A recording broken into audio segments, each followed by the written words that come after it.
sounds like some of these opportunities came your way really early in the process, right? So you mentioned, I think 2020 was your first Farmers Insurance open and kind of working with them. How far along in the journey were you? I mean, do you have like 5, 10, 15,000 followers? What was that No, first kind of conversation like with them?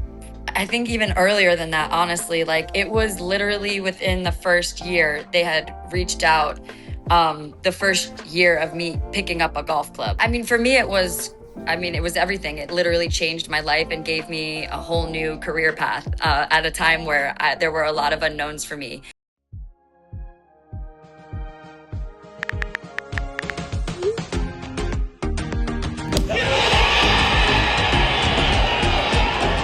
Alissa Kacar here on the Content Clubhouse podcast, popular golf content creator and longtime social host of the Farmers Insurance Open on the PGA Tour, but also perhaps the bravest person I've had yet on this show, not just because you voluntarily posted some of your first ever golf swings on the internet, something that I don't think I have the guts for, but you're also reaping the benefits of what is an incredibly bold decision nearly a decade ago when you were a teacher at an all-boys prep school in New Jersey that decided to book a one-way flight across the country to San Diego. So let's start there. Tell us that story. Yeah, so I actually just came up on 8 years here in San Diego now. I'm originally from New Jersey, like you said, kind of grew up there, high school, college. And then, yeah, I taught for 10 years at an all boys Catholic high school. Soccer was my sport growing up. So I also had the opportunity to coach the middle school and then the high school boys soccer team, which was really fun. And then, yeah, end of 2018. So that was my last school year. And I moved out west for my relationship. So no more snow, no more winters. I'm fully acclimated to the Southern California lifestyle now. And looking back, at the time, it didn't really feel like that scary of a decision. I didn't know what I was going to do work wise, but I just knew I was ready to close the chapter on teaching. And when I look back, it was the best decision I ever made. Yeah, I would say it definitely has worked out for you in the intervening years. Done a lot of really really cool stuff that can't wait to jump into. But that's you brought up something that was going to be a quick follow up, but I think you answered it there. So this golf and kind of a career move, like you went out to you got on that plane not really knowing what you were going to do out there, right? Is it was Yeah. golf even in the picture at that point? No, not really. I had gone through the process because I knew I was going to be moving. So I had started the process before I moved to get my California teaching license. But my heart wasn't fully into doing that. And I was able to really recognize that pretty quickly. So I'm like, I'm going to close that chapter. I had such a good teaching experience. I want to just go start something new. I don't know what that is yet. I had a lot of nice support in that decision with the move. And I was used to having the summers off, right? So here I am, brand new city, middle of June. And the first thing I found was this is totally a girl thing was a new place to get my hair done. That was first on the list. And then second was I'm like, I wanted to learn golf. My boyfriend loves to play golf. So I wanted to be able to learn to play with him, like on vacation and travels. He's originally from Ireland. I'm like, oh, that would be amazing to play in Ireland. This is something fun and active we can do together. So I found a place that was about 10 minutes from my apartment that were like they had golf, like little golf clinics and classes every morning. So had the time off. So I just started going every morning at 9 a.m. and here we are. Oh, that's very cool. That's very cool. Well, Yeah. before we get into the golf stuff, because again, ostensibly this is a golf show, Yes. but Yes. I did read in an interview that you did a while ago about your soccer career. Of course, played at a high level collegiately as well as growing up in New Jersey. But I believe I saw mention that you played with in that interview anyway, an unnamed teammate who went on to win a World Cup and gold medal with the U.S. Women's National Team. I'd Yeah. be remiss if I didn't ask about that. That's kind of crazy. Yeah, so I had the pleasure of growing up with a girl named Heather O'Reilly. She was actually just this year, I want to say, inducted into the Hall of Fame, the Soccer Hall of Fame. She's an incredible player, an even better person, and it was an honor to grow up through like probably since we were 10 years old, played together through high school. And then, yeah, she went on to do big things. She made her women's national team debut at 15 years old and got to play with like the OGs, like the Mia Hamm was still on the team. So Wow. at that time, it was like it was incredible because we were just teenagers, and it was such a cool thing that she got to go and do. And then went on to have an amazing career at UNC, and then with the women's national team. And now she's still involved in soccer, but has her family, a husband, and doing all the things. So it's, nice to use social media to be able to still follow along on her journey. Yeah, very cool. Yeah. Well, kind of turning back to your kind of journey in golf and on the content side as well. So I'm curious, having talked to various other content creators on this show, the vast majority of them, I would say, share kind of a common origin story, for lack of a better word, in that they were either already relatively experienced golfers who then decided to pick up a camera or a phone for the first time and kind of film that, or they kind of came from the creative media side a little bit but were new to golf and kind of started that way. Correct me if I'm wrong. Are you kind of the rare exception who maybe started both of those journeys at the same time? How did your golf beginnings, again later in life, kind of coincide with social media? Yeah, exactly. Honestly, this all has really fallen into my lap. As a teacher, you can't really have a lot of social media, and you have to be very private and very cautious about what you post when you're working with children. So I started taking those golf lessons, like I told you, at that range near my house. And my boyfriend was like, "Wow, you're really trying. Like you're really into this, huh?" And I'm like, "Yeah." And so I decided to start the Instagram to document an adult beginner learning golf, and just kind of keep that as the content strategy early on. And I was posting just me practicing. I started taking one-on-one lessons, so post content from there. Had a coach had reached out to me early on in the journey, and he was like, I'll coach you, we can make content. It's kind of like this mutual collaboration. And I was with him. His name was Mike Maggs. I was with him for like 5 years, and he was instrumental in me having a really great experience with a golf coach early on to want to stick with it. So I give him a lot of credit for kind of finding me there. And it just kind of snowballed from there. And within the first year of starting my Instagram, I also got the opportunity, as you'd mentioned, to work with the Farmers Insurance Open. Now going to be called the Century for this upcoming year in 2027. So that almost overnight helped me transition from some girl on Instagram, learning to golf, into then working in the media space. And so that was like the first big tipping point. And then after that, I was like, maybe I think I could do this. Like, I'm enjoying this. I'm having fun with it. I like making videos. I like being in front of the camera. I'm going to try to turn this into something. So that's kind of how it all started. Yeah. So your initial community of followers, it seems like were clearly very invested in your personal golf journey in a way that I would say probably is not really the norm. People don't watch necessarily Grant Horvat or the Brian Bros or even Bob Does Sports because they care about them becoming better at golf, but clearly your Right. audience did in some ways. How do you explain or understand what first led to some of that early success for you on social, and what was it about your journey you think that drew people to care? I think it was just really relatable. So I had people start following me that were maybe brand new to golf or in the early stages.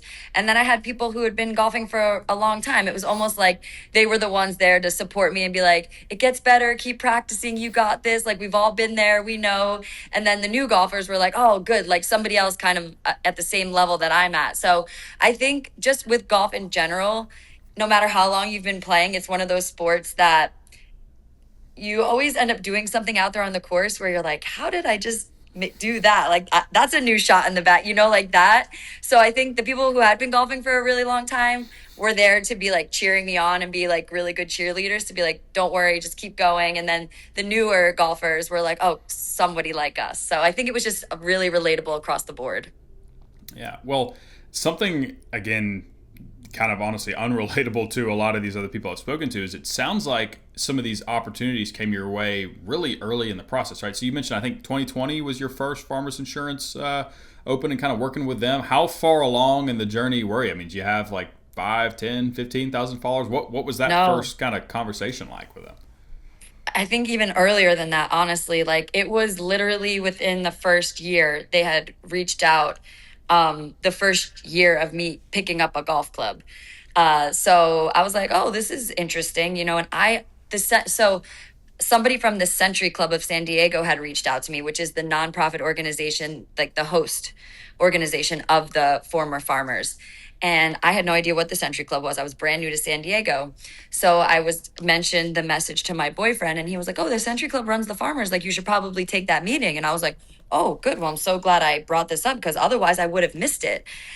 So I, like I said, very early on into moving here, it was within the first year. I did not have a lot of followers, but they were looking for somebody to sort of bridge the gap between getting the golf fan out to the tournament that they already knew, like golf fans are going to come out to a PGA Tour event, but they sort of wanted to bridge that gap and reach more of the lifestyle crowd in San Diego. And they thought somebody like me, who wasn't, into golf that much yet, didn't know a lot about the sport, could sort of help bridge that gap and reach more of the lifestyle crowd as somebody who was newer to golf. So that was kind of their theory at the time. And I give them a lot of credit because it was, I think, early on when tournaments were, or one of the first to have what they called like a social media host. And we've seen it become a lot more popular now. And a lot of tournaments are tapping into that local voice to, again, do something similar like the farmers was having me do. So I think it's been a really cool role, and it's been fun to watch that role evolve, not only for myself, but for other content creators, for other events with the PGA Tour. Yeah. Well, they say in business and life, really, like timing really is everything. And you're talking about, right, like 2020 PGA Tour early in the calendar. It's funny, I tell the story a lot of times of being at the 2020 Players Championship, right, like the last day of golf before COVID shut everything down, right? But of course, as we all know in the industry, that period brought in an explosion of popularity and interest, and all that comes with it, money, ad dollars, you name it, in the sport of golf. I guess looking back on that, given, that you kind of got that started right when social media, as it relates to really everything, but especially in golf, gosh, you probably had to be one of the first. You mentioned maybe the first person to be a social media host for a PGA Tour event. I guess, what are your thoughts kind of looking back now on like the specific timing of how that worked out, and had things gone a little differently, I guess just how important was it that you got that role when you did? Yeah, for me, it was everything. It literally changed my life and gave me a whole new career path at a time where there were a lot of unknowns for me. And, you have even more OG people in the space, like a Tisha Allen. She's been around forever.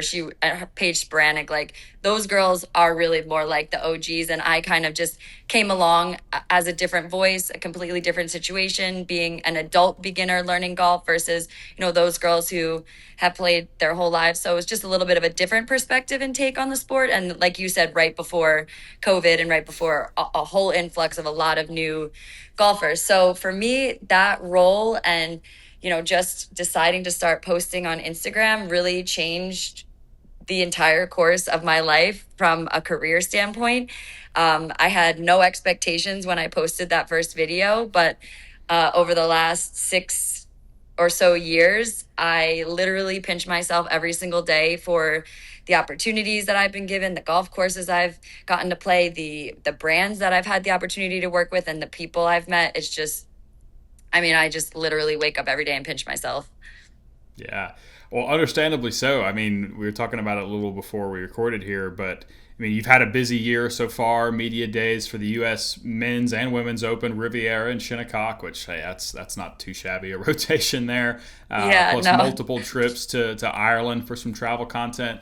I'm curious, from a content perspective, how would you describe kind of what your feed, what your videos, what your content looks like now compared to when you first started, as well as like how it evolved, and I guess how you managed that transition, right? Because naturally you can only be a quote unquote beginner golfer for so long. Yeah. You certainly are not exactly. now, right? You're an awesome player. How did that transition work, and how have you thought about the evolution of your content? Yeah, it's been sort of a natural evolution. At the beginning, it was very much practicing lessons with my coach, sharing sort of that whole experience, and really wanting to share tips from my coach, not me sharing tips, but me sort of being that student, the coach coaching me, something that would be relatable or a tip that somebody watching the video could pick up. And then I'd say really over the last 2 or so years, it's evolved into a lot of golf and travel destinations. Obviously, Ireland plays a big, it's like a second home to me. And one of the goals that I've had, come to the forefront for me is really pushing Irish tourism. I think it's the most beautiful country. The golf is amazing, the people, the hospitality. Like, I just would love everybody to go have that Irish golf experience. But I love golf and travel and showing off different destinations and sharing my golf travels. I love golf fashion, and I love sharing a lot of different brands and women's golf apparel to my audience, as well as men's too. I mean, obviously, I'm a woman, so I'm wearing a lot of women's golf clothes all the time, but I do like to, show what I like for the men as well. And then still hold true to the sharing the lessons. I have an amazing coach now, Andy Proudman of Me and My Golf. And I get to see him at least about once a month. And my assistant comes along, she films the whole thing. And I still love sharing that lesson content and what I'm working on and my journey as I'm still trying to improve my golf game. Yeah. So what does that, you talk about kind of monthly lessons, but what does, I guess, a current week of content strategy for you? You mentioned now you have an assistant who helps you film, which I'm assuming Yeah. when you first started was certainly not the case. So kind of how has the No. workflow changed and what does that behind the scenes look like a little bit? Yeah, it's been fun, right? It's when you look back, you're like, wow, I've gotten to a place where I now have an assistant. I try to plan, so I try to be very strategic and efficient with my content filming. So I'll do like content days, and I'll book her, and we'll be together for usually a block of time. I'll have a very detailed, organized shot list or things we need to shoot. Usually try to knock out like 3 or 4 different videos, photos for brands. That way I can film it all and then I can edit it, have it canned, and roll it out as I need. So those days are now very productive for me. I usually will have her come, like, we'll start at like my golf lesson and film that, and then we'll go to a different golf course and film, take photos, whatever we need to do. I've even had her start traveling with me a bit. She came with me to an event for the USGA back in February. They're doing a new launch of the Gin app. So that was really cool. And then she came along with me. I hosted and emceed an event for the brand Porsche. She came along with me for that. And it's just great to have somebody where I can just be in my zone and in my element doing what I do, and then have somebody capture that for me, because I like to use Instagram as a working resume and be able to share and document different brands that I work with, different things I do for brands, hosting at events. So it kind of helps me be able to be in the moment, and I know she's capturing it all, and then I can go back through it and share what would be beneficial for people to see, whether it's just purely an experience and like, this was cool and I'd love to share it with you, or here's what I do for work, here's what I can do on a stage with it in front of a camera, and kind of use that to showcase my skills in order to hopefully get some other jobs. So it's just been great. The evolution's been amazing. And like I said, I'm just so, when I look back, really happy and excited about what I've been able to do, and then excited for the future. Yeah.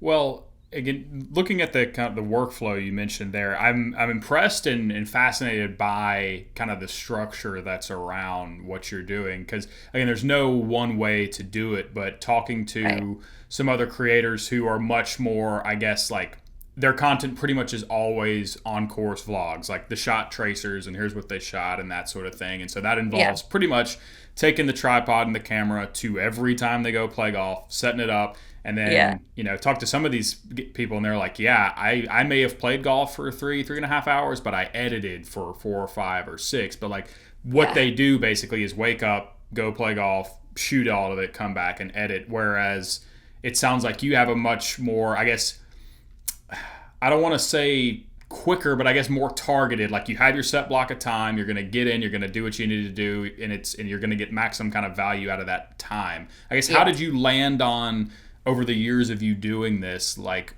how did you kind of learn? Okay, this is efficient, this is not, this is practical, this is not. I'm just curious how you've grown on kind of the time management side of it, I guess. Yeah, well, I have to admit, time management is definitely one of my strengths. Just one of those things that I just have naturally am kind of good at. I noticed that it was very hard for me to shoot content while I was also trying to play golf. It's like that. It's a guaranteed curse. The moment I step up to try to hit a golf shot and I turn and ask a friend, I'm like, hey, can you film this shot? Like, guaranteed I am messing it up. So I was like, all right, I'm out here trying to focus on my game and actually play golf. I want to shoot a good score, or, the best score I can shoot that day. Me trying to ask people to film stuff, I'm like, I don't want to I don't want to bother them with that. And also, it's negatively impacting my game. So when I'm going out to play golf, for example, I am playing golf this afternoon. It is not a content day. Like, I will probably not even really post, maybe one or two stories, but that's about it, because I want to just focus on playing. So actually, this past week, Tuesday, my assistant, we worked on some things outside of the golf course. And then she came with me to the golf course. I was playing with two other friends, Sophia and Maslin. And I brought her along for the front nine. And I'm like, just capture stuff, so that way, again, I can still be focused on playing golf. I know she's there. Something cool or crazy happens, great, we have it on film. But that is not the focus. I'm not like, what am I going to, it's like, just let her capture it. Let her capture the behind the scenes. Let us capture our shots. And I can take from there and maybe edit a play a hole with me or something from there. But that wasn't like the sole focus where I was like, all right, Allie, I need you to film, it was just like, capture this and hopefully we get what we need from that on course. So that's kind of how I've evolved that strategy, where if I'm going out to play, like today, I'm just going to play golf. I'm not worried about content necessarily, unless something crazy happens. But that's how I've come to find what works best for me, so I can manage playing golf and actually, trying my best and be focused and shoot a good score versus content days. Yeah. So with your focus on, again, playing well, and obviously you've become a very good golfer over the years if you're working hard at it. Kind of, are there any, I guess, on course goals for you as well as off course? Be that playing in any kind of higher level amateur events or that sort of thing. And I find that a lot of these creators too. For example, and Evan Thompson, who I spoke to earlier, like he's constantly trying to qualify for USAMs, US Opens, that sort of thing. I was just curious, given your clear and obvious commitment to playing as good a golf as you possibly can, like how any kind of competitive golf might fit into that.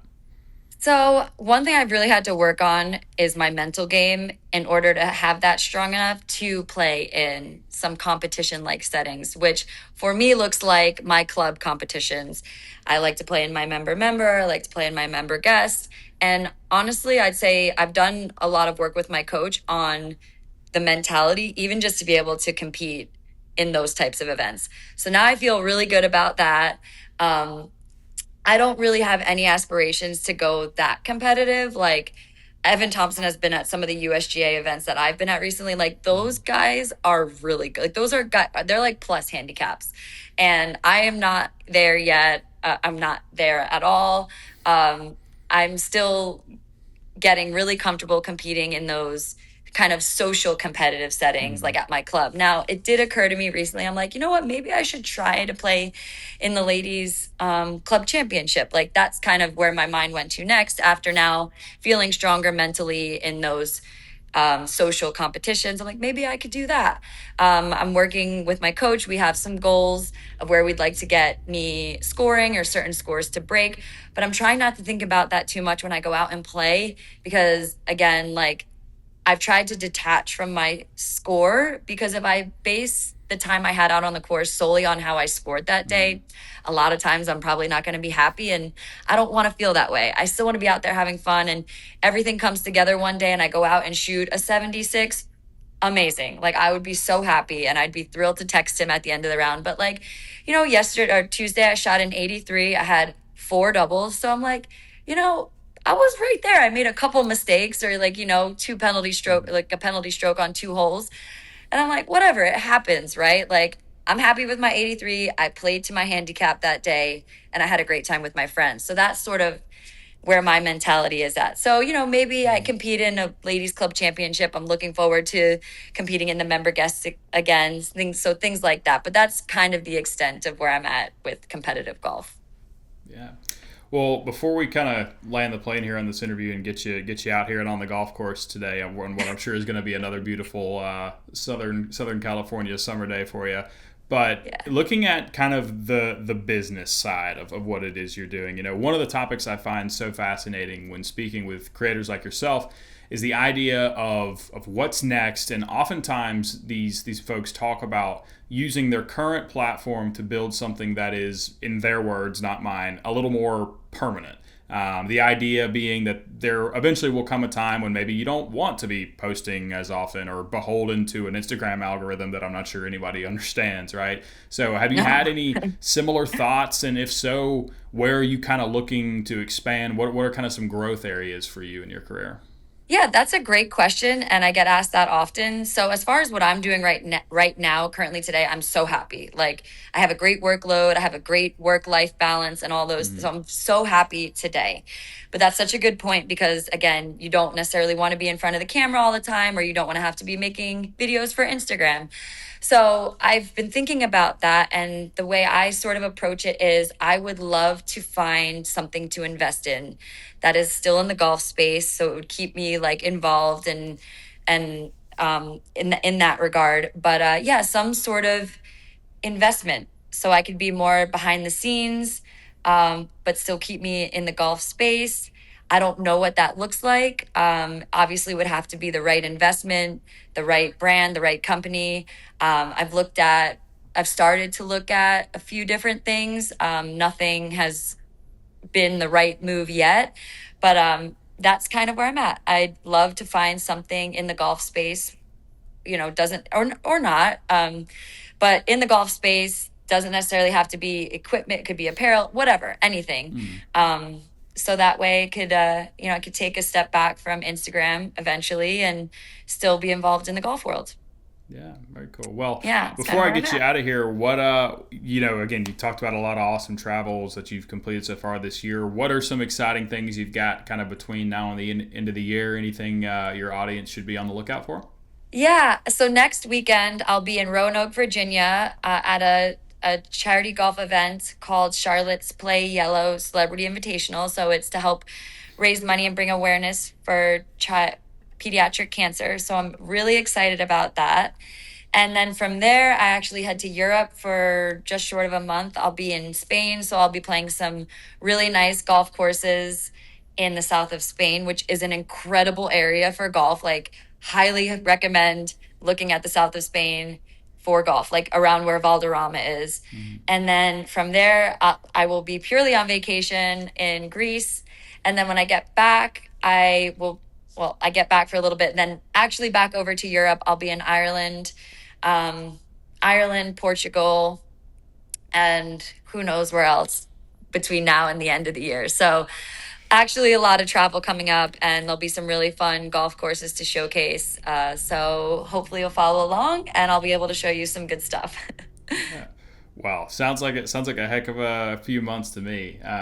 Again, that's awesome, and really looking forward to seeing that. And appreciate the time. Those listening can check Alissa out at New Lady Golfer on Instagram and TikTok to see all this awesome content that'll be coming here shortly. And again, Yeah. really appreciate the time and hit them well today. Thank you. I'm going to do my best. No phones out today.